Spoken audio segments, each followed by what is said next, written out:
জান্নাত। আপু, খাবার স্যালাইন নিয়ে পত্রপত্রিকায় তো আলোচনা কেন? আলোচনা তো হওয়ারই কথা। খাবার স্যালাইন সঠিক নিয়মে না বানানোর কারণে শিশুরা অসুস্থ হয়ে হাসপাতালে ভর্তি হচ্ছে, মৃত্যুর ঘটনাও ঘটছে। স্যালাইন বানানো এটা এমন কি কঠিন কাজ? আধা লিটার অনুমান পানিতে স্যালাইন বানানো তো হয়, এটা তো আমরা ছোটবেলা থেকেই জানি। অনুমান নয় জান্নাত, ঠিক আধা লিটার পরিমাণ পানিতে স্যালাইন বানাতে হবে। আজকে আমরা স্যালাইন বানানোর সঠিক নিয়ম দেখাবো, আসো তুমিও দেখো। বন্ধুরা, স্যালাইন বানানোর জন্য পানির পরিমাণ ভীষণ জরুরি।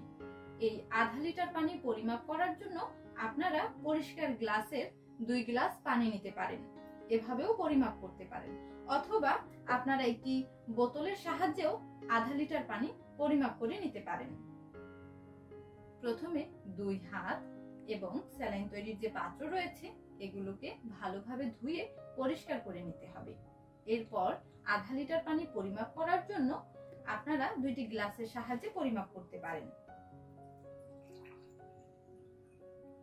এরপর আধা লিটার বা 2 গ্লাস সমপরিমাণ পানি একটি পরিষ্কার পাত্রে ঢেলে নিতে হবে। বন্ধুরা, আগে থেকে পরিমাপ করে রাখা একটি ওটস লাইনকে কেটে আধা লিটার পানিতে ঢেলে নিতে হবে। এই স্যালাইনের মিশ্রণটিকে ভালোভাবে নেড়ে পানিতে মিশিয়ে নিতে হবে। ব্যাস, তৈরি হয়ে গেল খাবার স্যালাইন। বন্ধুরা, 12 ঘন্টা পর্যন্ত খাবার স্যালাইন সংরক্ষণে রাখা যাবে। সেক্ষেত্রে অবশ্যই খাবার স্যালাইনকে ঢাকনা দিয়ে ভালোভাবে ঢেকে রাখতে হবে। 12 ঘন্টা পর আর খাবার স্যালাইন খাওয়া যাবে না। যতবার পাতলা পায়খানা হবে ততবারই স্যালাইন খেতে হবে।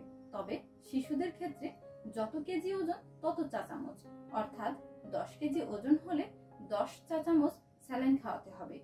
মনে রাখতে হবে, গরম পানি বা কোনো রকম খাবারে স্যালাইন মিশানো যাবে না। আসুন সঠিক নিয়মে খাবার স্যালাইন তৈরি করি, সুস্থ ও নিরাপদ থাকি। জনসচেতনতায় রেডিও মেঘনা 99.0 FM।